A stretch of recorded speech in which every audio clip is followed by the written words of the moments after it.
রাজনীতির সাথে দেশের নাগরিকরা কমবেশি জড়িত থাকেন, কেউ তৎপরতায়, কেউ সমর্থনে, কেউ বা ক্ষমতায় সক্রিয়। অস্তিত্বের প্রয়োজনেই মানুষ রাজনীতির সাথে জড়িয়ে যায়। রাজনীতি খুবই গুরুত্বপূর্ণ বিষয় হলেও এর চালচিত্র সবসময় কাঙ্ক্ষিত পর্যায়ে থাকে না। রাজনীতি কখনো কখনো শুধু দুঃখজনক নয়, ভয়ঙ্কর রূপ ধারণ করে। এই কারণেই হয়তো রাজনীতির স্বরূপ নিয়ে প্রশ্ন ওঠে। ফ্যাসিস্ট আমলে শেখ হাসিনার যে রাজনীতি ছিল তা কি রাজনীতির সংজ্ঞার মধ্যে পড়ে? ওরে না বলেই তো রাজনৈতিক দল ও ছাত্র জনতা ফ্যাসিবাদী শাসনের বিরুদ্ধে লড়ে গেছে। সেই ঐক্য তো এখন নেই, বরং সরকার ও বিরোধী জোটে বিভক্ত হয়ে গেছে জুলাই গণ অভ্যুত্থানের ঐক্য। দেশে সরকার থাকবে, বিরোধী দলও থাকবে, এটা অস্বাভাবিক কোনো বিষয় নয়।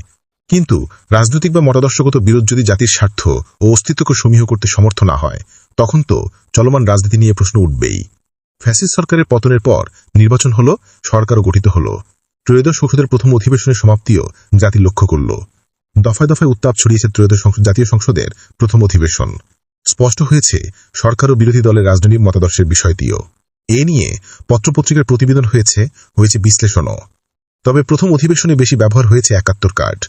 জুলাই সনদে মুক্তিযোদ্ধার সংজ্ঞা, জুলাই অভ্যুত্থান, সংবিধান সংস্কার পরিষদের বৈঠক, রাষ্ট্রপতির ভাষণ, জ্বালানি সংকট এবং অন্তর্বর্তী সরকারের জারি করা অধ্যাদেশ সহ নানা ইস্যুতে উত্তপ্ত ছিল পুরো অধিবেশন। বলা চলে প্রাণবন্ত ছিল জুলাই অভ্যুত্থান পরবর্তী নতুন বাংলাদেশের সংসদের প্রথম অধিবেশন। তবে লক্ষণীয় বিষয় হল, সংসদে ফ্যাসিস্ট আওয়ামী লীগ না থাকলেও ফ্যাসিবাদী বয়ানি প্রাধান্য পেয়েছে প্রথম অধিবেশনে। আগের মতোই আওয়ামী কায়দার স্বাধীনতা বিরোধী, রাজাকার ও যুদ্ধাপরাধী শব্দের বহুল ব্যবহার দেখা গেছে।